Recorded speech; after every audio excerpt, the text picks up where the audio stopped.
బంగారు గుడ్డు. ఒక గ్రామంలో సోము అనే వ్యక్తి నివసిస్తూ ఉండేవాడు. సోము రోజు పక్కన ఉన్న అడవికి వెళ్ళి కట్టెలు కొట్టి వాటిని అమ్మగా వచ్చిన డబ్బులతో జీవితం గడపసాగాడు. ఒకరోజు సోము అడవికి కట్టెలు కొట్టడానికి వెళ్ళాడు. కానీ ఆ రోజు సోముకి సరి అయిన చెట్టు దొరకలేదు. దానితో సోము బాధపడుతూ ఇంటికి బయలుదేరాడు. సోముకి దారిలో ముళ్ళ పొదలలో చిక్కుకున్న ఒక బాతు కనిపించింది.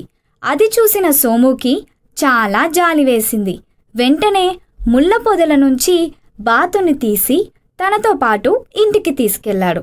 ఆ రోజు కట్టెలు కొట్టకపోవడంతో సోము పస్తులుండవలసి వచ్చింది. సోము పేదరికం చూసిన బాతుకి బాధేసింది. ఆ తరువాతి రోజు ఉదయం బాతుకి ఆహారం పెట్టడానికి బాతు దగ్గరికి వెళ్ళాడు సోము.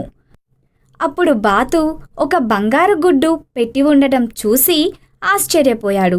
సోము ఆ గుడ్డును అమ్మి వచ్చిన డబ్బుతో సంతోషంగా గడపసాగాడు.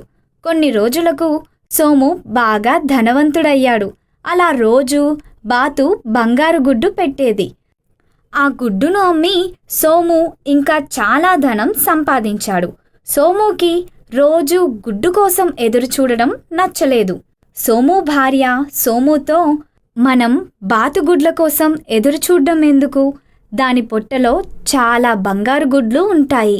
దానిని చంపి ఆ గుడ్లు అన్నీ ఒకేసారి తీసుకుందాం అని సలహా ఇచ్చింది. సోము దానికి సంతోషించి బాతును చంపి కడుపులో చూశాడు. కానీ ఆ బాతు కడుపులో ఏమీ లేదు. సోము అతని భార్య తమ అత్యాశకి బాధపడ్డారు.